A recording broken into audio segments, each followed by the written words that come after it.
So I'm actually having a lot of fun with this, and I hope you guys are too.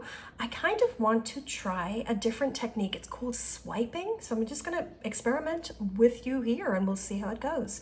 So this one, we remember, I just poured out the separate colors and then blew it around with a hairdryer. I didn't really have a plan. It was just sort of abstract. This one, I tried pouring all of the paints into the one cup. I put it upside down and I dumped it out like a flip cup technique, and I lifted up the cup and gently let the paint flow out. This one, I'm gonna use an old gift card to swipe it. So let's see how this goes. I'm also gonna try some new colors. So I believe to make this work well, again, my first time doing it too, so I think it would be good to have a base layer of paint down. So I'm just gonna lay down some white. I'm hoping that this is going to really allow my paint to flow around.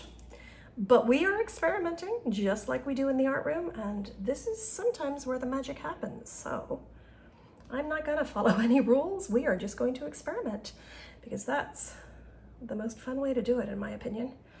Okay, so I have a nice layer of that creamy white down. All right. My goal is I want to have one color up here and another color down here, and I'm going to try to make these cells form again. So I'm going to separate my canvas. I'm just going to do one line of this sort of copper color, like that. That's probably way too much paint, but I don't know. Let's see how it goes.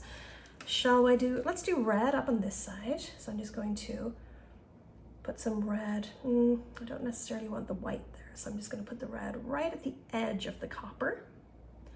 There we go. And purple would be a nice mix. If you look on the color wheel, purple and red are going to go nicely together. All right. Not quite sure what I'm doing here, but let's give it a shot. So we get a gift card, and I'm simply going to start in the middle and swipe it up.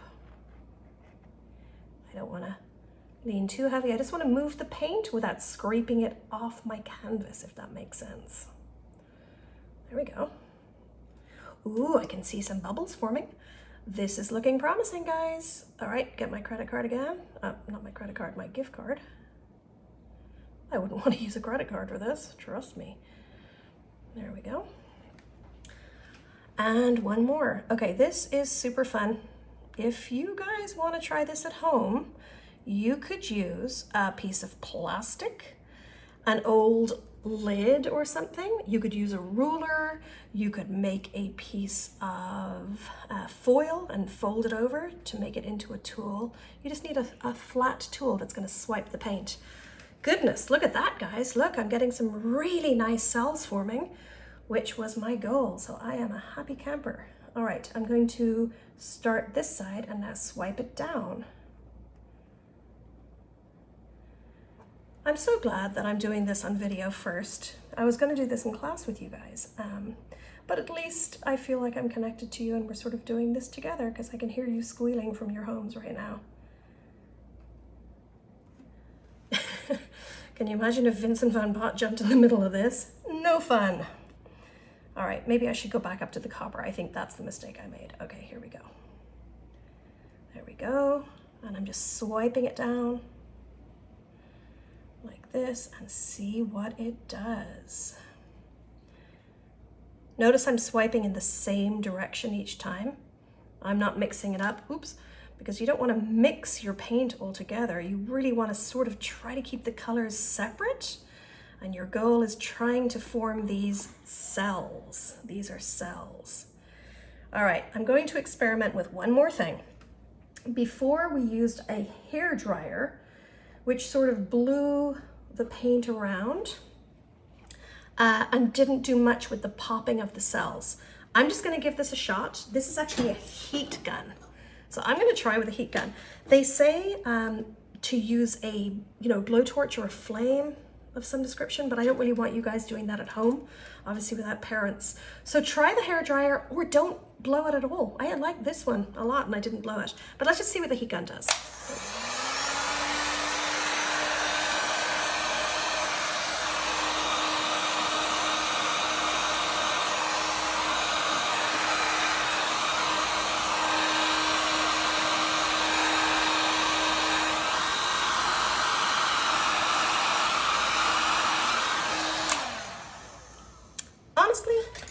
I don't see a difference, so I am gonna leave it. No, I quite like it just the way it is without using any heat.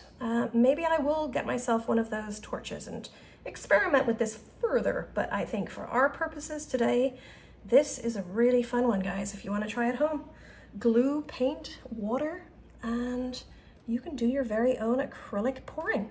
All right, have fun. I'm going to fiddle around with this one a little bit more, and you'll see what it looks like when it's dry. All right, bye, guys.